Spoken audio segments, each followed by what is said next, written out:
Hello and welcome guys, আমার নাম Tom Ghosh, তোমরা দেখছো স্মার্ট স্টাডি। সো গাইস, আজকে এই ভিডিওটা সমস্ত ম্যাক আউটের স্টুডেন্টদের জন্য কিন্তু ইম্পর্টেন্ট হতে চলেছে।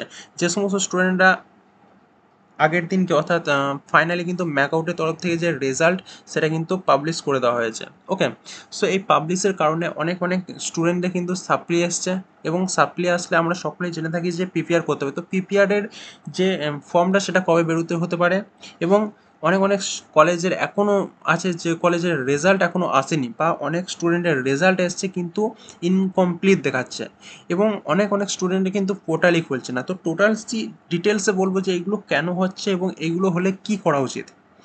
তো ভিডিওটা শুরু করার আগে আমার চ্যানেলে যদি নতুন হয়ে থাকো, চ্যানেলটাকে সাবস্ক্রাইব করে বেল আইকনটা দাবিয়ে দাও, কেননা ম্যাকআউট রিলেটেড প্রতিটা আপডেট কিন্তু তোমরা এই স্মার্ট স্টাডি চ্যানেল থেকে পেয়ে যাবে। এবং হোয়াটসঅ্যাপ গ্রুপের লিঙ্ক দেওয়া থাকবে, ওখান থেকে জয়েন হয়ে প্রতিটা আপডেট পেতে পারো। অবশ্যই হোয়াটসঅ্যাপ গ্রুপে জয়েন করো এবং চ্যানেলটাকে বারবার বলছি সাবস্ক্রাইব করো, ফ্রি সাবস্ক্রিপশন। ওকে, তো চলো ভিডিওটা শুরু করা যাক।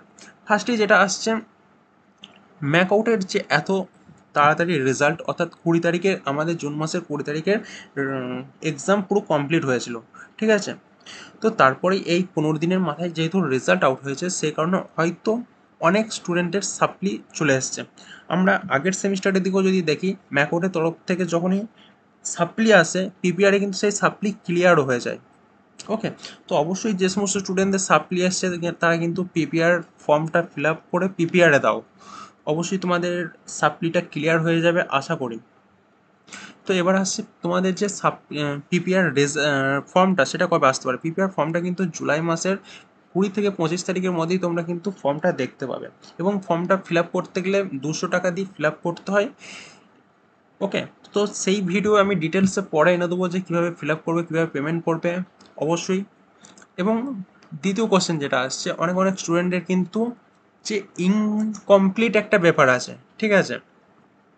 হয়তো অনেক অনেক স্টুডেন্ট ইনকমপ্লিট আসছে, রেজাল্ট শো করছে না, এবং পোর্টালটাই খুলছে না, বা কি বলবো, হয়তো তোমাদের গ্রেড পয়েন্ট, ক্রেডিট পয়েন্ট দেখাচ্ছে না। এরকম যে সমস্ত স্টুডেন্টদের প্রবলেমটা হচ্ছে, একদম ঘাবড়ানোর কোনো বিষয় নয়, ঠিক আছে এখানে। কারণ যাদের ইনকমপ্লিট শো করছে, নেক্সট এই মঙ্গল থেকে বুধবারের মধ্যে কিন্তু তোমাদের যে পোর্টালটা পুরো আপডেট হয়ে যাবে। তো তখন কিন্তু তোমরা কিন্তু দেখতেই পাবে তোমাদের রেজাল্টটা। যাদের ইনকমপ্লিট আসছে তাদেরটাও শো করবে, যাদের রেজাল্ট শো করছে না তাদেরটাও শো করবে, এবং যাদের কোনো প্রবলেম হয়েছে ইন্টারনাল ইস্যুর জন্য, তো অবশ্যই তারাও দেখতে পারবে। এবং যে সমস্ত স্টুডেন্টদের কিন্তু খুবই কলেজে রেজাল্টের বিষয়ে খুব প্রবলেম হচ্ছে, তারা কিন্তু কলেজের সাথে একটু কথা বলো, যে হয়তো তোমার রেজাল্টের গ্রেড পয়েন্টে বা কোথাও একটু প্রবলেম হলে পারে, তোমরা নিজের কলেজের সাথে একটু কথাবার্তা বলে নিও, ঠিক আছে, যে কেন হচ্ছে। ফার্স্টলি যে কোনো প্রবলেম হলে কিন্তু নিজের কলেজের এইচওডিকে বা এক্সাম সেলকে জানানো দরকার, অবশ্যই তোমরা জানিও। ম্যাকআউটের তরফ থেকে যে নোটিশটা দেওয়া হয়েছে, এখানে কিন্তু পুরো ক্লিয়ার করে দেওয়া আছে, ঠিক আছে, যে প্রবলেম হতে পারে, সো প্রবলেমটা কিন্তু 1 উইকের মধ্যে ঠিকঠাক হয়ে যায়। এটা প্রতিবার হয়, অবশ্যই আমরা দেখেছি যে আগেরবারও দেখেছি প্রবলেম হয়েছিল, এবং 3 থেকে 4 দিনের মাথায় কিন্তু এই প্রবলেমটা সলভ হয়ে গেছিলো।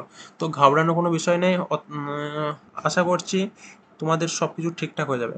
ভিডিও ভালো লাগলে লাইক কমেন্ট শেয়ার করো, যদি কোনো কোশ্চেন থেকে থাকে অবশ্যই কমেন্ট করতে পারো। Thanks for watching.